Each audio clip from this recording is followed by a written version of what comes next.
भक्त के लिए इन सब शुष्क विषयों की जानकारी बस इसलिए आवश्यक है कि वह अपनी इच्छा शक्ति को दृढ़ बना सके। इससे अधिक उसकी और कोई उपयोगिता नहीं। कारण वह एक ऐसे पथ पर चला है जो शीघ्र ही उसे युक्ति के धुंधले और अशांतिमय राज्य की सीमा से बाहर निकाल प्रत्यक्ष अनुभूति के राज्य में ले जाएगा। ईश्वर की कृपा से वह शीघ्र ही एक ऐसी अवस्था में पहुंच जाता है जहां पांडित्य गर्मियों की प्रिय अक्षम युक्ति बहुत पीछे छूट जाती है। वहां बुद्धि के सहारे अंधेरे में टटोलना नहीं पड़ता। वहां तो प्रत्यक्ष अनुभव सूर्य की उज्ज्वल रश्मियों से सब कुछ आलोकित हो जाता है। तब वह और विचार या विश्वास नहीं करता। तब तो वह प्रत्यक्ष देखता है। वह और युक्ति तर्क नहीं करता, वरन प्रत्यक्ष अनुभव करता है। और क्या ईश्वर का यह साक्षात्कार, यह अनुभव, यह उपभोग अन्यान्य विषयों से कहीं श्रेष्ठ नहीं है? यही नहीं, बल्कि ऐसे भी भक्त हैं जिन्होंने घोषणा की है कि वह तो मुक्ति से भी श्रेष्ठ है। और यह क्या हमारे जीवन का सर्वोच्च प्रयोजन भी नहीं है? संसार में ऐसे बहुत से लोग हैं जिनकी यह पक्की धारणा है कि केवल वही चीज उपयोगी है जिससे मनुष्य को पाशविक सुख प्राप्त होते हैं। यहाँ तक कि धर्म, ईश्वर, परकाल, आत्मा आदि भी उनके किसी काम के नहीं, क्योंकि उन्हें उनसे धन या शारीरिक सुख प्राप्त नहीं होते। उनके लिए ऐसी सारी वस्तुएं जो इंद्रियों को चरितार्थ नहीं करती, जिनसे वासनाओं की तृप्ति नहीं होती, किसी भी काम की नहीं। फिर प्रत्येक मन की विशिष्ट आकांक्षाओं के अनुसार उपयोगिता का रूप भी बदलता रहता है। जिस व्यक्ति को जिस वस्तु की आवश्यकता होती है, उसे वही सबसे उपयोगी जान पड़ती है। अतः उन लोगों के लिए जो खाने पीने, वंश वृद्धि करने और फिर मर जाने के सिवा और कुछ नहीं जानते, इंद्रिय सुख ही एकमात्र लाभ करने योग्य वस्तु है। ऐसे लोगों के हृदय में उच्चतर विषय के लिए थोड़ी सी भी स्पृहा जगने के लिए अनेक जन्म लग जाएंगे। पर जिनके लिए आत्मोन्नति के साधन ऐहिक जीवन के क्षणिक सुख भोगों से अधिक महत्वपूर्ण है, जिनकी दृष्टि में इंद्रियों की तुष्टि केवल एक नासमझ बच्चे के खिलवाड़ के समान है, उनके लिए भगवान और भगवत प्रेम ही मानव जीवन का सर्वोच्च एवं एकमात्र प्रयोजन है। ईश्वर की कृपा है कि आज भी यह घोर भोग लिप्सापूर्ण संसार ऐसे महात्माओं से बिल्कुल शून्य नहीं हो गया है।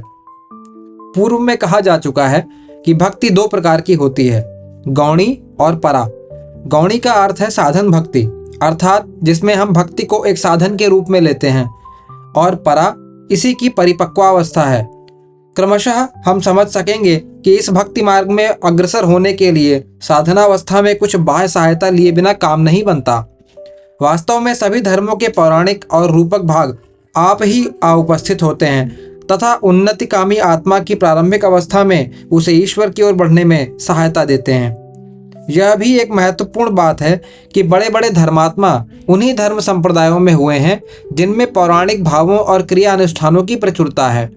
जो सब शुष्क मतांध धर्म प्रणालियां इस बात का प्रयत्न करती हैं कि जो कुछ कवित्वमय, सुंदर और महान है, जो कुछ भगवत प्राप्ति के मार्ग में गिरते पड़ते अग्रसर होने वाले सुकुमार मन के लिए अवलंबन स्वरूप है, उस सबको नष्ट कर डाले। जो धर्म प्रणालियां धर्म प्रासाद के आधार स्वरूप स्तंभों को ही ढा देने का प्रयत्न करती हैं, जो सत्य के संबंध में अज्ञान और भ्रमपूर्ण धारणा लेकर इस बात के लिए यत्नशील है कि जो कुछ जीवन के लिए संजीवनी स्वरूप है, जो कुछ मानवात्मा रूपी क्षेत्र में लहलहाती हुई धर्मलता के लिए पालक एवं पोषक है, वह सब नष्ट हो जाए। उन धर्म प्रणालियों को यह शीघ्र अनुभव हो जाता है कि उनमें जो कुछ रह गया है वह है केवल एक खोखलापन, अनंत शब्द राशि और कोरे तर्क वितर्कों का एक स्तूप मात्र, जिसमें शायद एक प्रकार की सामाजिक सफाई या तथाकथित सुधार की थोड़ी सी गंध भर बच रही है।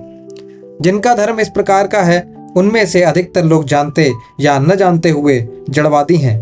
उनके ऐहिक व पारलौकिक जीवन का ध्येय केवल भोग है। वही उनकी दृष्टि में मानव जीवन का सर्वस्व है, वही उनका इष्टापूर्त है। मनुष्य के ऐहिक सुख स्वाच्छंद के लिए रास्ता साफ कर देना आदि कार्य ही उनके मत में मानव जीवन का सर्वस्व है। अज्ञान और मतांधता के इस विचित्र मिश्रण में रंगे हुए ये लोग जितने शीघ्र अपने असली रंग में आ जाएं और जितनी जल्दी नास्तिकों और जड़वादियों के दल में जाकर शामिल हो जाएं, संसार का उतना ही मंगल है। धर्मानुष्ठान और आध्यात्मिक अनुभूति का एक छोटा सा कण भी ढेरों थोथी बकवासों और अंधी भावुकता से कहीं बढ़कर है।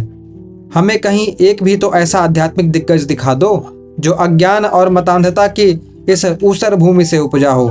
यदि यह न कर सको तो बंद कर लो अपना मुंह, खोल दो अपने हृदय के कपाट, जिससे सत्य की शुभ्रोज्वल किरणें भीतर प्रवेश कर सकें। और जाओ उन भारत गौरव ऋषि मुनियों की शरण में, जिनके प्रत्येक शब्द के पीछे प्रत्यक्ष अनुभूति का बल है। आओ हम सब अबोध शिशु के समान उनके चरणों में बैठें और ध्यानपूर्वक उनके उपदेश सुनें।